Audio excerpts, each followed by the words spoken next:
Cet individu s'appelle Jean Lajeunesse. À la fin des années 80, il sème la terreur chez les employés des banques de la région de Montréal. On a calculé qu'il faisait une banque par mois. Quand il arrivait, au début, il prenait une personne en otage, il sortait son arme, il disait aux gens, allez-vous-en dans le fond de la banque, vous n'arriverez à rien. C'était pas par rapport à son physique qui faisait peur, mais un 12 tronçonné, ça fait toujours réfléchir. C'est lui qui avait le gun, c'est pas nous autres. C'était un être profondément délinquant qui aimait être à côté de la société, qui voulait vivre en marge de la société. Condamné à 15 ans de prison en juin 1988, Jean Lajeunesse s'évade de l'établissement Archambault quelques mois plus tard. Il n'a qu'un seul but en tête, renouer avec son métier de braqueur de banque. Et cette fois-ci, ce n'est pas seulement une arme à feu qu'il compte utiliser.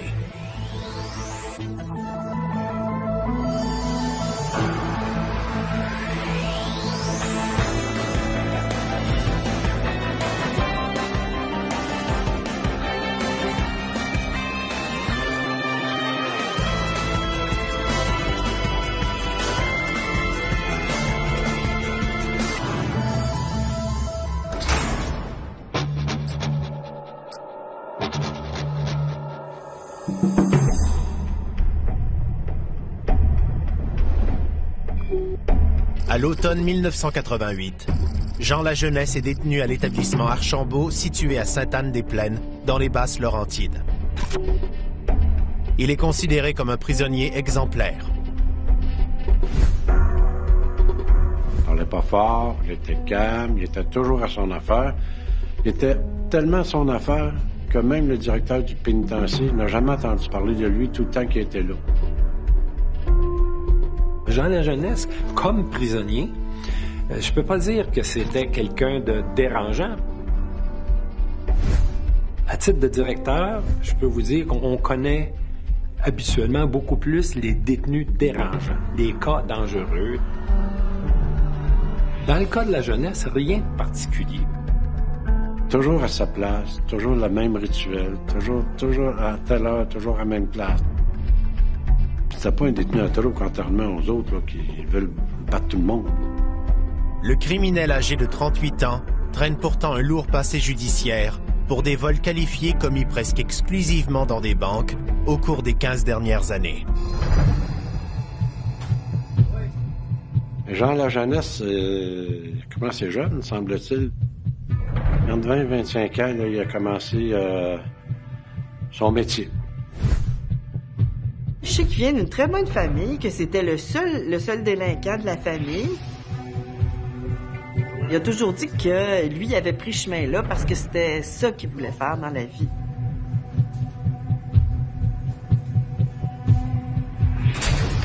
Au moment de sa détention en 1988, Jean Lajeunesse commence tout juste une sentence de 15 ans pour vol qualifié, complot et possession d'armes. Il n'en est pas à son premier séjour en prison. Il a eu sa première sentence pour des vols qualifiés. Suite à ça, il a purgé un certain temps et après ça, il a été envoyé au minimum. Ce séjour de Jean Lajeunesse derrière les barreaux s'est déroulé sans incident. Sa bonne conduite lui a même mérité des sorties de jour, mais il en a profité pour prendre la clé des champs. Repris après 10 mois de cavale, il est envoyé dans un pénitencier d'où il est presque impossible de s'évader. L'établissement Archambault était un établissement à niveau sécuritaire maximal. Donc, c'était, avec Donnacona, je dirais, l'établissement majeur le plus sécuritaire au Québec. En maximum, je vous dirais que les évasions sont très rares. À l'établissement Archambault, Jean Lajeunesse mène une vie rangée et tranquille. Plutôt du type solitaire, il cultive l'art de passer inaperçu. Il ne possède aucune caractéristique physique distincte et n'affiche aucun tatouage. Il a de l'air de rien. Il peut passer pour un plombier, un menuisier, un monsieur tout le monde. La très grande majorité doivent travailler. C'est une exception si le détenu ne travaille pas. Ils peuvent être affectés au service de la cuisine, ils peuvent être affectés au service du nettoyage, de l'entretien, mais la grande majorité travaille dans des ateliers dits de production ou de formation. En bon prisonnier modèle, la jeunesse choisit de combiner loisirs et travail en offrant ses services pour travailler à l'atelier de poterie. Jean La Jeunesse passait ses journées dans l'atelier de poterie pour faire le ménage, préparer la glaise, puis tout ça, pour s'assurer que les fourneaux fonctionnent bien. Tout en étant affecté à l'entretien ménager de l'atelier, Jean La Jeunesse se découvre une véritable passion pour la fabrication d'objets en céramique. Un hobby qui lui permet aussi de gagner des sous. La poterie, ça servait de source de revenus aux détenus. Une fois que on emballait les bacs, elles étaient identifiées au nom du détenu, elles étaient remises à des membres de la famille qui, eux autres, les vendaient. Ça pouvait rapporter parfois jusqu'à 400 $ aux prisonniers, la vente de poterie. Le 17 novembre 1988, la journée s'annonce tout à fait normale pour les prisonniers de l'établissement Archambault. Personne ne soupçonne que Jean La Jeunesse, en se levant ce matin-là, compte bien que ce soit sa dernière journée à l'intérieur des murs. Le détenu passe la matinée à l'atelier de poterie où il vaque à ses occupations régulières.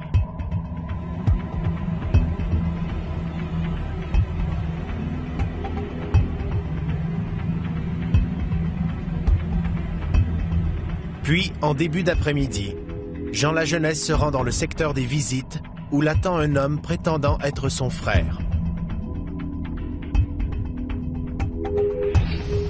Le visiteur signifiait son désir de venir par téléphone.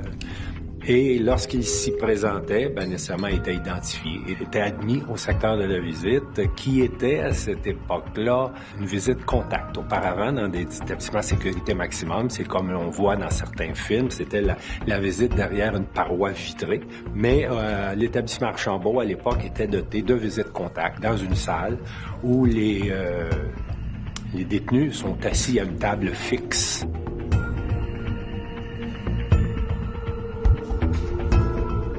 C'était vers 13h15 que les visites ont commencé. Ils ont discuté ensemble jusqu'à vers la fin des visites qui se terminaient à 15h30. À la fin de la rencontre, Jean La Jeunesse retourne à l'atelier de poterie pour terminer sa journée de travail. Mais étrangement, le visiteur ne quitte pas la prison et va plutôt s'enfermer dans les toilettes. L'établissement Archambault était, à l'époque, une nouvelle structure de prison.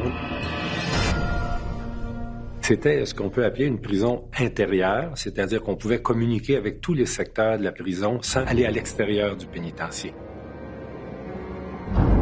Jean La Jeunesse se rend dans une salle adjacente à l'atelier de poterie où il doit procéder à la préparation de la marchandise qui doit quitter l'établissement à la fin de la journée. Dans ce secteur-là, il y a d'autres détenus qui sont affectés à, entre autres, l'emballage des poteries, des pièces faites, puisque le four se trouve à cet endroit-là. Avec l'aide d'un détenu, Jean La Jeunesse empile des boîtes remplies de poterie sur un chariot. Mais ce que les gardiens affectés à l'atelier ignorent, c'est que 2 de ces boîtes sont complètement vides. Il y avait effectivement 2 boîtes qui étaient reliées ensemble. Entre ces 2 boîtes-là, on avait enlevé les parois intérieures, ce qui faisait que ça donnait l'équivalent de 2 boîtes. Mais ça paraît pas que c'est réuni ensemble. Le montage est bien fait que, à vue d'œil, tu peux pas savoir que c'est 2 boîtes séparées ou une boîte. Profitant d'un bref moment où la salle d'emballage est sans surveillance, Jean La Jeunesse se glisse à l'intérieur des 2 boîtes, que son complice referme aussitôt sur lui.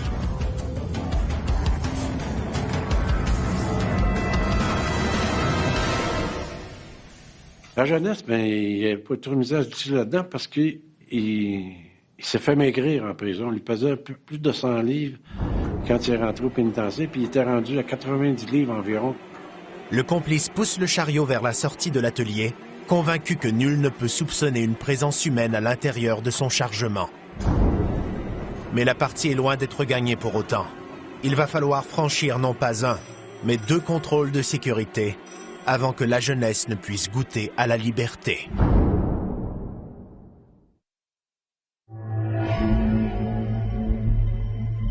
Novembre 1988. Jean Lajeunesse, un dangereux braqueur de banque, tente de s'évader de l'établissement Archambault en se camouflant dans des boîtes de carton.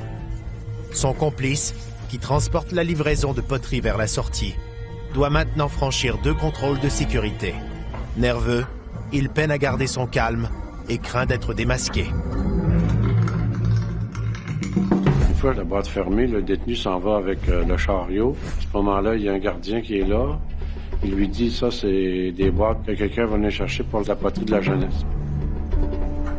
Ce quelqu'un auquel fait allusion le détenu, c'est l'homme qui a rendu visite à la jeunesse un peu plus tôt en se faisant passer pour son frère et qui s'est ensuite caché dans les toilettes de l'établissement. Le plan orchestré par la jeunesse prévoit que son complice attende une quinzaine de minutes dans les toilettes avant de se présenter à l'accueil pour réclamer le chargement de poterie. L'objectif est qu'il arrive à l'accueil au même moment que le chariot. Mais Jean Lajeunesse doit auparavant franchir les postes de contrôle, dont le premier est gardé par un employé responsable des activités socio-culturelles. Et ces boîtes-là sont censées ne pas être fermées hermétiquement pour qu'on puisse voir ce qu'il y a dedans. Les boîtes se retrouvent chez l'agent du socio-culturel et finalement, on reçoit un coup de fil de la visite quelques minutes après, 15h30. Le gardien à l'entrée principale dit « J'ai un visiteur ici qui était avec la jeunesse tantôt. Il semble qu'il y aurait des pièces de poterie pour Jean Lajeunesse à expédier à l'extérieur. » On lui répond oui, les pièces sont ici là, au secteur du AB, on vous les apporte. Pressé par l'appel du gardien de l'entrée principale, l'agent du socio-culturel ne prend pas le temps de vérifier le contenu des boîtes comme l'exige la procédure. Il se dirige rapidement vers l'accueil, en compagnie du détenu. Les 2 hommes doivent traverser la prison d'une extrémité à l'autre. À l'intérieur des boîtes, la jeunesse risque à tout moment de perdre l'équilibre et de faire basculer le chargement. Conscient de la situation, son complice redouble de prudence et pousse le chariot très lentement. Il doit toutefois veiller à ne pas attirer l'attention de l'employé qui l'accompagne.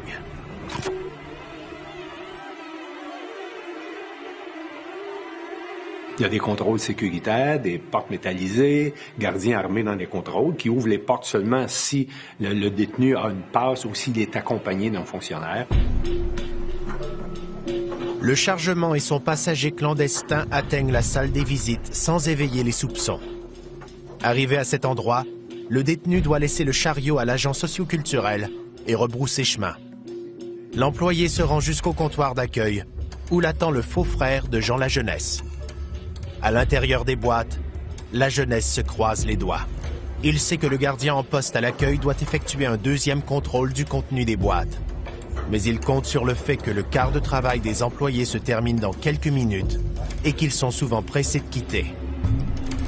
Il n'y a pas de contrôle manuel qui est effectué, seulement un contrôle visuel. Et comme les boîtes avaient la même dimension que les boîtes normalement, le gardien n'avait aucune raison de penser qu'il y avait un détenu là-dedans.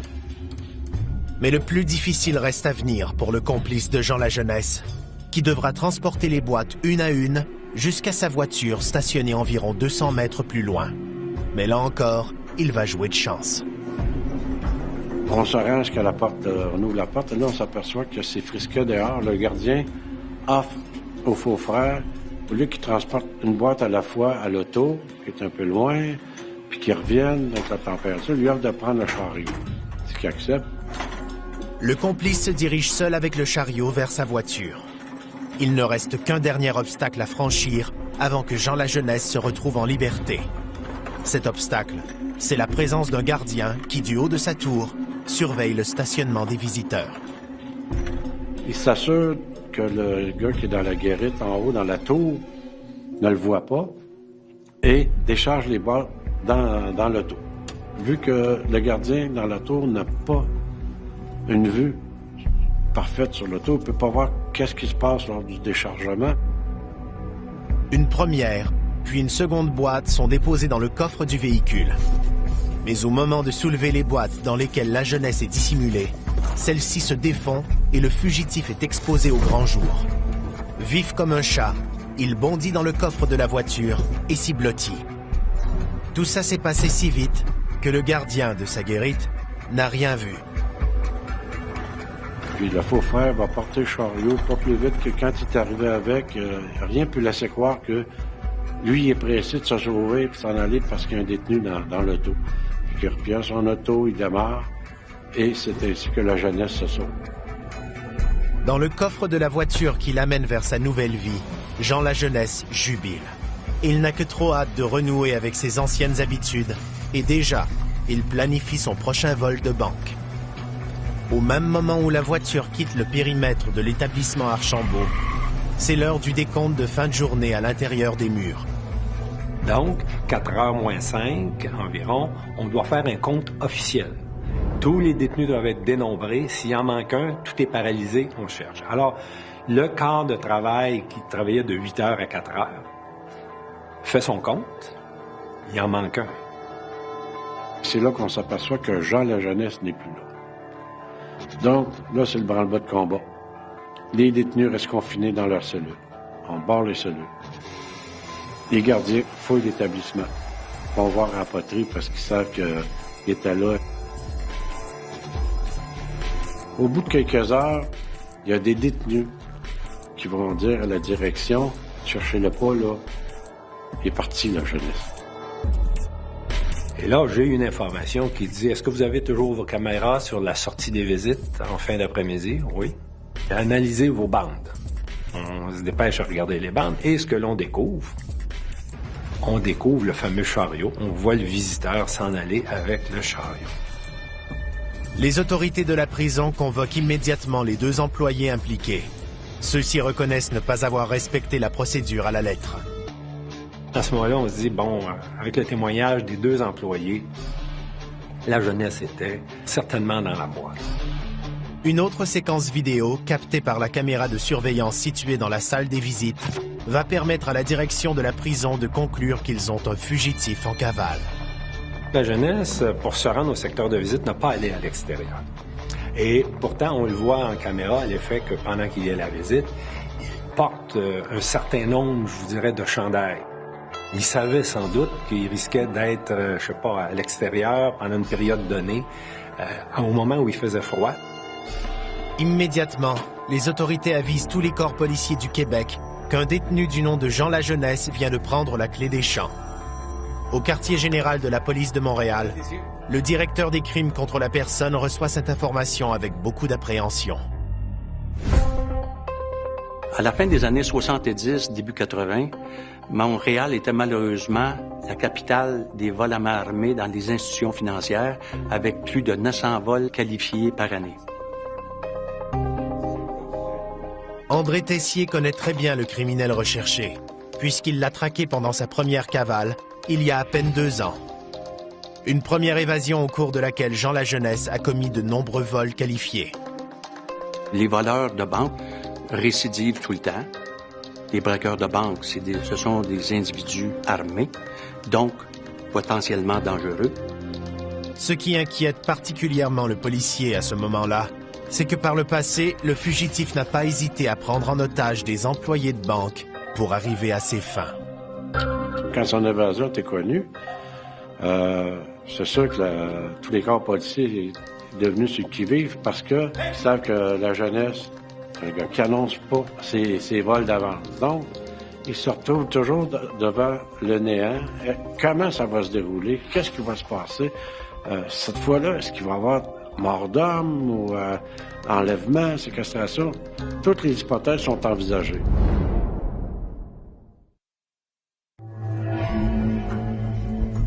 En novembre 1988, un détenu de l'établissement Archambault, dans les Basses-Laurentides, a pris la clé des champs en se camouflant dans un chargement de boîtes de poterie.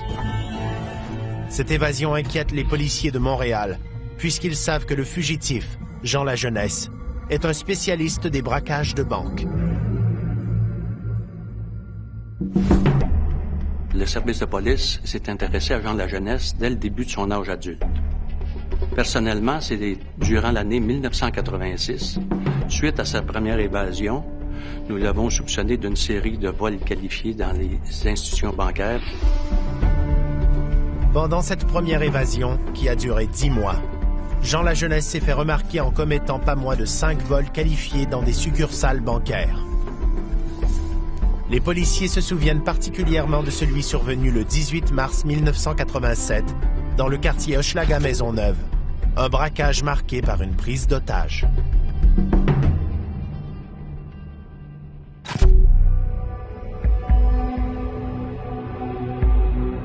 Ce matin-là, vers 9 h, Gérald Lortie, comptable adjoint à la succursale de la Banque nationale située rue Sainte-Catherine-Est, entre au travail comme il a l'habitude de le faire. Je faisais un peu de gestion de personnel, je faisais aussi d'administration et je servais les clients au comptoir. C'était des banques de quartier, les clients, on les connaissait davantage parce qu'on était plus proche de nos clients. Gérald Lortie et ses collègues ne se doutent pas qu'ils vont recevoir ce jour-là la visite de 2 criminels armés et dangereux, Jean Lajeunesse et son complice de l'époque, Léo Simard. Ce n'est pas un hasard si le duo a choisi une succursale de la Banque nationale pour son délit. En effet, Jean Lajeunesse semble afficher une prédilection pour cette institution bancaire en particulier. Non pas que les banques nationales étaient moins sécuritaires que les autres, mais elles étaient parmi les premières institutions à avoir instauré le système de guichet central dans leurs succursales. Nous autres, on appelait ça un cube, où une caissière était à l'intérieur, détenait tous les argents de la succursale. Les autres caissières, si dans ce que le client nous demandait, il avait besoin d'argent, il référait à la caisse centrale. Tout l'argent passait par la caisse qui était unique, qui était centrale dans la succursale. Et c'est là que se trouvent les plus gros montants d'argent. Donc, il y a un roulement d'argent qui peut varier des fois de 20 à 40 000 $ dans ces petites caisses-là.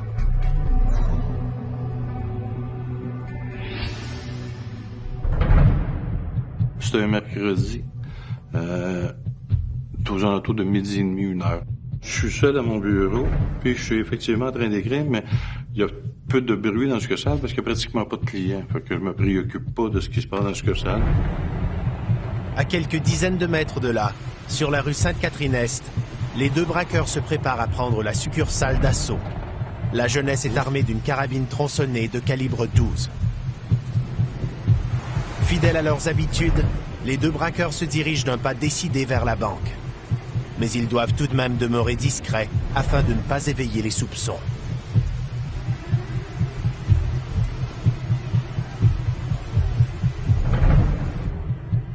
Les 2 voleurs entrent en silence dans l'établissement. Léo Simard reste près de la porte pour surveiller les allées et venues des employés, pendant que son complice se rend directement au bureau du comptable adjoint. Il avait peaufiné sa façon de faire. Et sa façon de faire était qu'il énervait pas personne. Quand il rentrait, il criait pas, c'était un hold-up, là. Il arrivait doucement, tranquillement. C'était pas un bel homme, mais il avait un certain charisme. Quand il te parlait, tu le regardais.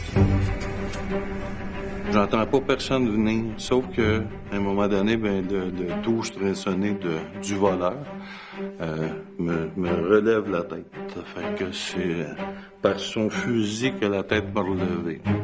Et là, il me dit, de façon très polie, on va aller au coffre, puis on va rouvrir les coffres, puis si tu fais ça comme faut, ça va bien aller. Gérald Lortie comprend que s'il veut protéger son personnel, il doit obéir au braqueur. Il prend toutefois le temps d'appuyer discrètement sur le bouton d'alarme caché sous son pupitre, avisant ainsi les policiers de Montréal qu'une situation d'urgence est en cours. Pendant que Gérald Lortie se dirige vers la caisse centrale sous la menace de l'arme de Jean Lajeunesse, Léo Simard fait le décompte, à haute voix, des secondes qui s'écoulent. Là, j'entends l'autre qui est à l'autre côté, mais là, lui, il commence à compter. Lui, il calcule le temps. On l'entend, là, parce qu'à chaque 10 secondes, on l'entend continuellement durant le vol. Les 2 voleurs savent que le coffre-fort convoité est doté d'une minuterie qui en empêche l'ouverture avant un délai de 5 minutes. Ils ont établi qu'ils ne doivent pas rester à l'intérieur de la succursale plus de 7 minutes. Il avait déjà vérifié le temps de réponse des policiers.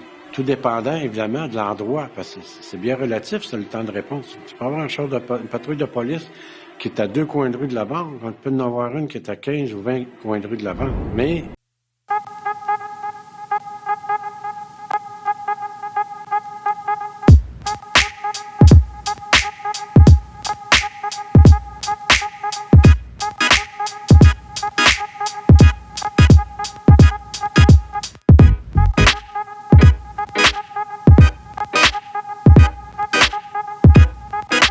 il avait jugé qu'à l'heure où il faisait le crime, que 5 minutes, ça couvrait tout, même si quelqu'un déclenchait le système d'alarme.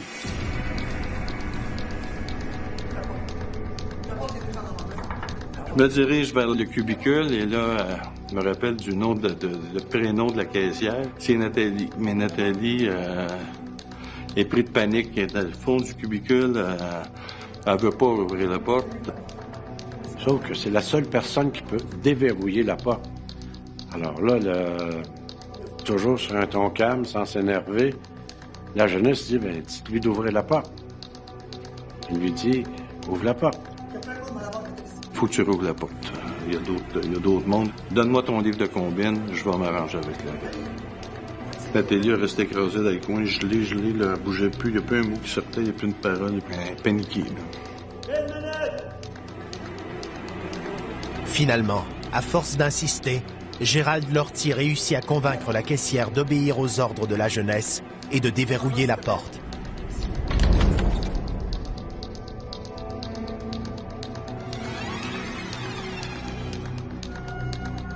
Fait qu'il dit, celui-là, je sais que ça prend 5 minutes. Celui-là, je sais que ça prend 15 minutes, on s'en occupe pas. Mais celui-là, 5 minutes, je veux que tu le partes. Il connaît comment ça fonctionne. Il connaît l'opération des coffres à la Banque nationale, pareil comme s'il avait travaillé à l'intérieur de la succursale. Toujours sous la menace de la carabine tronçonnée, Gérald Lortie compose le code secret qui permet d'ouvrir le coffre-fort contenant jusqu'à 20 000 $. La minuterie se met en marche. Et là, on a attendu 5 minutes. Pendant ce temps-là, les autres coffres sont tirés à la caisse. Là, j'ai commencé à le vider. Il m'a donné un sac pour que je remplisse tout ce que je pouvais trouver. Il y avait des 2 $. Il y avait un peu de 1 $ papier, mais les nouveaux 1 $ commençaient à sortir. Fait qu'on en avait aussi en... Fait qu'il a pris des 1 $, puis là, il dit, il en reste dans le fond. J'ai dit, écoute, moi, ça me dérange pas si tu les veux, mais tu vas trouver ça pesant. C'est toutes des boîtes de 25 sous. Ah, il dit, t'as raison, il laisse-les là. Un silence de mort règne à l'intérieur de la succursale. Maintenant conscient qu'un hold-up avec prise d'otage est en cours, les employés et les clients sont paralysés par la peur. Les clients restent calmes, t'as pas le choix. T'es rentré dans ce que ça, tu peux plus ressortir. Restez calme, on se couche. Les gens t'es couché pas de temps. Seul le décompte à haute voix de Léo Simard, le complice de la jeunesse toujours en poste devant la porte d'entrée, vient briser le silence. Lui, c'était calculé à 3 minutes, 4 minutes. Jean, la jeunesse, n'a jamais perdu sa montre, là, mais lui, il sait que ça fait 1 minute qu'il est dans ce succursale. Ça fait 2 minutes qu'il est dans ce succursale. Ça fait 3 minutes qu'il est dans ce succursale. Et quand il lâche le 5 minutes, je dirais peut-être 5 ou 10 secondes après, effectivement, le 5 minutes déclenche, on l'entend déclenche.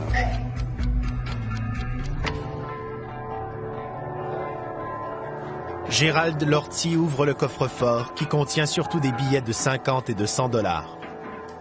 Jean la jeunesse lui ordonne de tout jeter dans le sac, ce qu'il fait immédiatement. Moi, ce que je veux, c'est lui donner de l'argent, puis ce qui me passe par la tête, c'est qu'il sorte le plus rapidement possible, puis qu'il y ait de l'argent qu'il veut, puis que tout le monde soit en vie par la suite, en espérant qu'il arrive rien de grave. Par expérience, les deux bandits savent que les patrouilleurs appelés sur les lieux d'un vol pénètrent rarement à l'intérieur de l'établissement, pendant que le hold-up est en cours.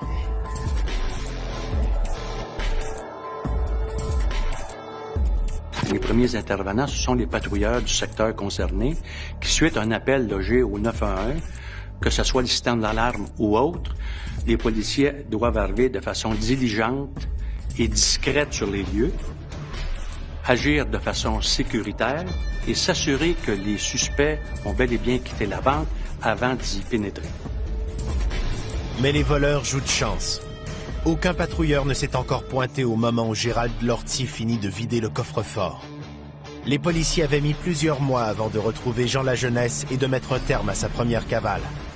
Et quand il avait ensuite été condamné à purger 15 ans d'emprisonnement, il croyait bien être débarrassé de lui pour un bon moment. Mais au lendemain de sa deuxième évasion, en novembre 1988, tout était à recommencer. Il savait que cette fois, Lajeunesse ne ferait pas de quartier. Novembre 1988. Jean Lajeunesse, un spécialiste des vols qualifiés dans les succursales bancaires, a réussi à s'évader de l'établissement Archambault en se dissimulant dans un chargement de boîtes de poterie. À peine a-t-il recouvré sa liberté qu'il planifie déjà son prochain braquage. La prison était rendue très, très pénible. Il disait tout le temps, je veux pas retourner en prison. Mais Jean Lajeunesse, il n'y en avait pas de limite. Puis il n'y avait pas de vue au futur.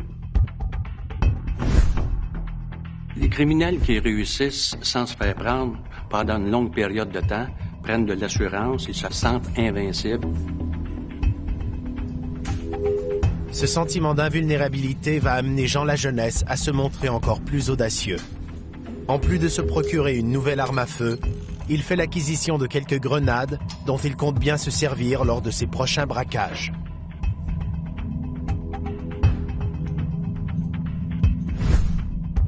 Il est retourné dans ses banques nationales, il n'a rien changé de ses habitudes, mais à quelle banque nationale qu'il ferait d'une fois à l'autre, ça, il ne l'annonçait pas. On a calculé qu'il faisait une banque par mois.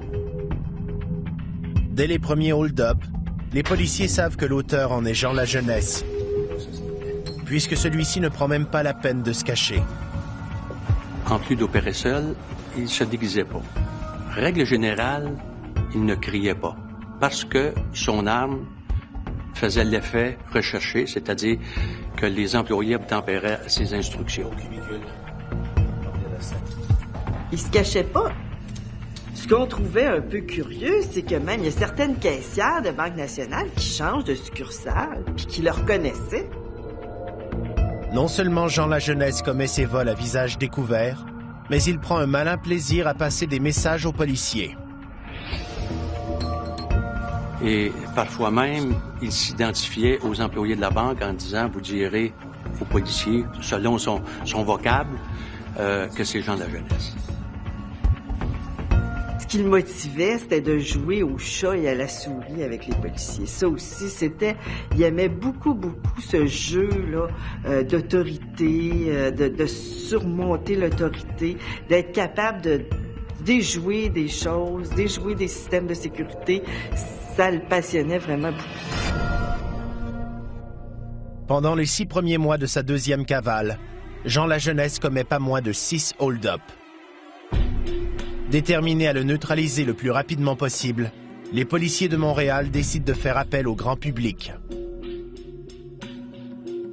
Alors, nous avons fait apparaître une première récompense que nous avons faite de 2000 $, qui était évidemment payée par l'Association des banquiers canadiens, afin que des gens puissent nous donner des informations sur la cachette de Jean Lajeunesse.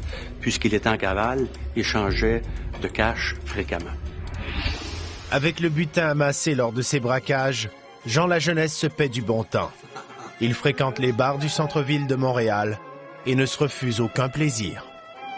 Il me disait tout le temps, lui, que sa vie, c'était la drogue, le sexe, rock and roll. Il vivait que pour ça. Il vivait que pour le plaisir, hein, parce que dans le fond, quand tu penses pas à demain, tu penses au moment présent, tu veux te gratifier tout de suite. Mais il savait qu'il était recherché. Sa photo était placardée partout, puis on disait qu'il s'était évadé d'Archambault, chose assez rare. À la suite du premier avis de recherche à 2000 $, Lajeunesse est resté tranquille. Ça lui a pris 6 semaines avant de recommettre son autre vol. Il dit, bon, on va laisser passer la tempête.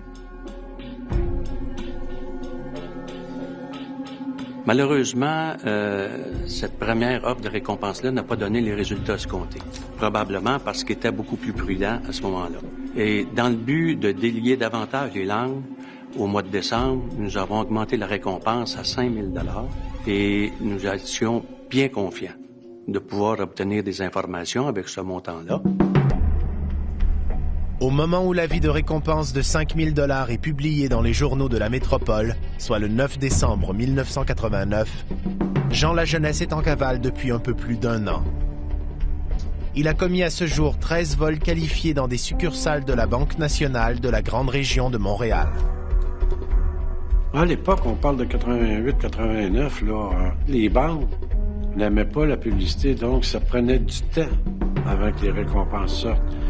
Quand on envoyait une, on était surpris. On disait, oups, ils veulent l'avoir, celle-là. Là. Quand on affiche dans les journaux les suspects, ils savent qu'on sait, puis qu'on les vise, puis qu'on les taraude. Lui, là, c'est de me narguer dans le sens que, bon, ils m'ont identifié, ils me recherchent, ils vont me pogner, là. Les enquêteurs patrouillaient dans des chars banalisés, dans les secteurs des banques. Les gars avaient leurs 12, leur veste par balle. Ça se promenait, ils guettaient une banque, un autre groupe guettait une autre banque. Si quelqu'un surveillait une banque nationale, il n'était pas pour se fermer les yeux en voyant passer Jean Lajeunesse pour aller le chercher. Se sachant traqué, le fugitif décide de changer sa façon de faire. Il cherche à commettre le grand coup, celui qui lui fournira de quoi vivre pendant de longs mois et qui lui permettra de prendre sa retraite en tant que braqueur de banque. Il savait que nous le recherchions via les médias. Alors, il n'y avait plus rien à perdre. Et après 2 évasions réussies, après plusieurs vols qualifiés sans arrestation, il se sentait sûr de lui.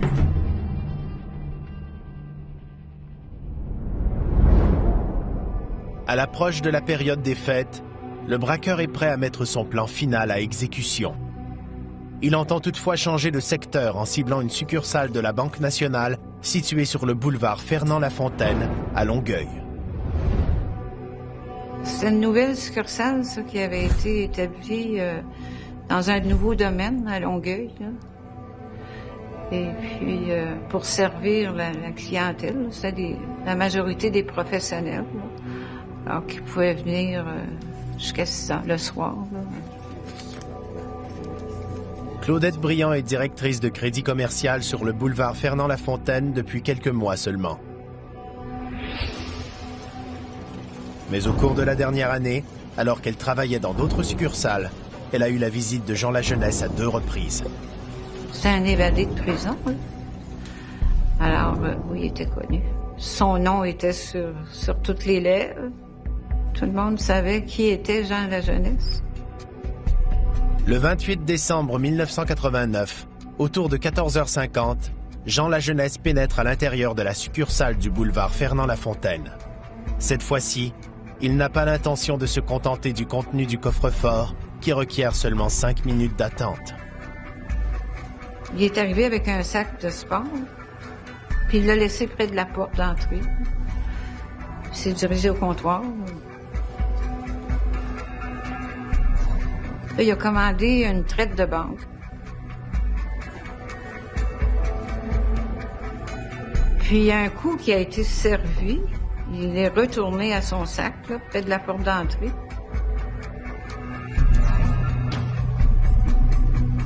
Il s'est penché sur son sac. Mais pendant ce temps-là, l'employé qui l'a servi est venu me voir, puis elle m'a dit, ben, c'est Jean Lajeunesse qui est dans la succursale. Claudette Briand appelle son adjoint, qui se trouve dans un bureau à l'arrière, pour lui demander d'avertir les policiers de la présence de Jean Lajeunesse. L'adjoint s'exécute immédiatement. Les autres membres du personnel ignorent tous qu'une épée de Damoclès est suspendue au-dessus de leur tête. Mais là, le directeur de la succursale, lui, il est allé le voir. Il a mis la main sur l'épaule pendant qu'il était penché.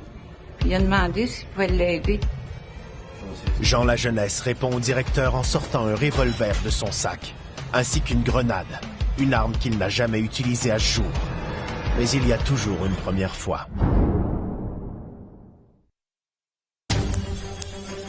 Le 27 décembre 1989, un dangereux criminel en cavale s'est introduit dans une succursale de la Banque nationale sur le boulevard Fernand-Lafontaine, à Longueuil. Jean Lajeunesse est un spécialiste des vols qualifiés. Il en compte plus d'une trentaine à son actif. Armé d'un revolver et d'une grenade, il a pris le directeur de la succursale en otage.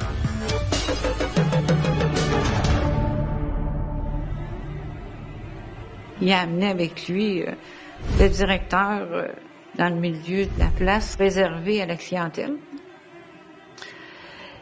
Il l'a pris comme en otage, puis il a demandé que quelqu'un aille chercher son sac qu'il apporte à ses pieds. Tenant toujours le directeur en joue et menaçant de se servir de la grenade qu'il tient dans l'autre main, Jean Lajeunesse lui ordonne de faire ouvrir tous les coffres-forts du cubicule central, dont celui qui peut contenir jusqu'à 75 000 $ et qui est doté d'une minuterie de 15 minutes. Là, le directeur, il a dit, écoute, ça va prendre minimum 15 minutes, tu sais. Ah, il dit, j'ai tout mon temps. Fait que le directeur a dit aux employés, allez ouvrir les coffres.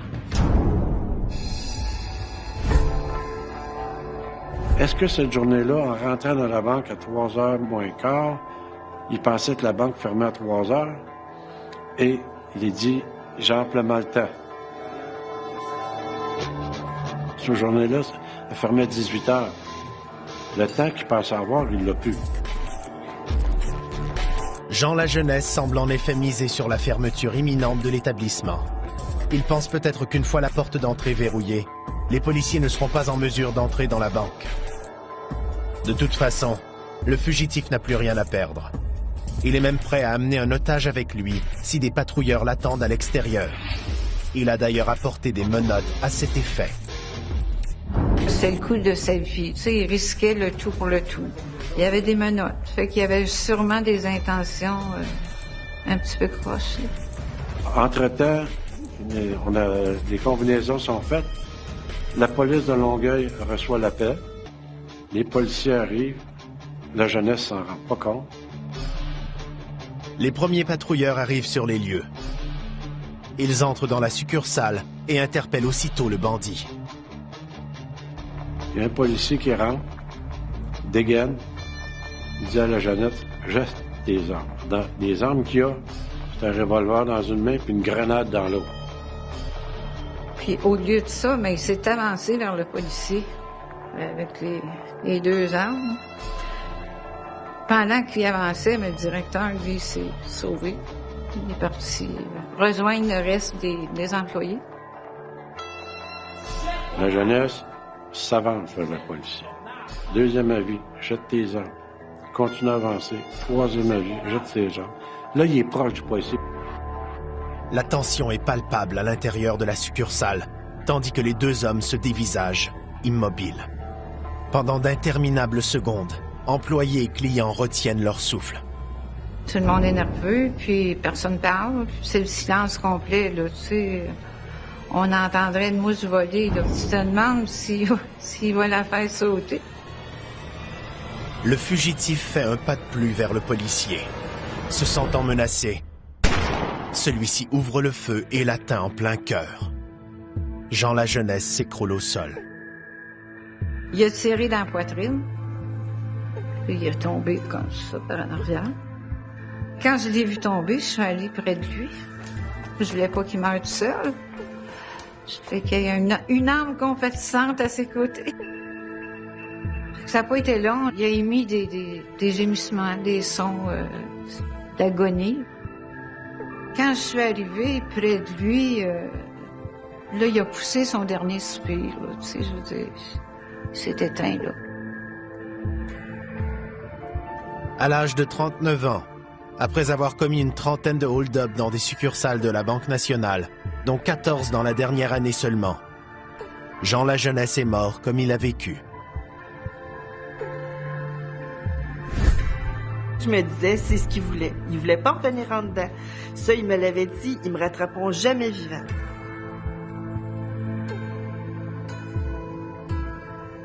Il a couru devant son destin, dans le fond, là, parce que si c'était rendu, il serait pas mort, là. En fait, il est mort avec le métier qu'il aimait mieux faire. Voleur de banque un jour, voleur de banque toujours.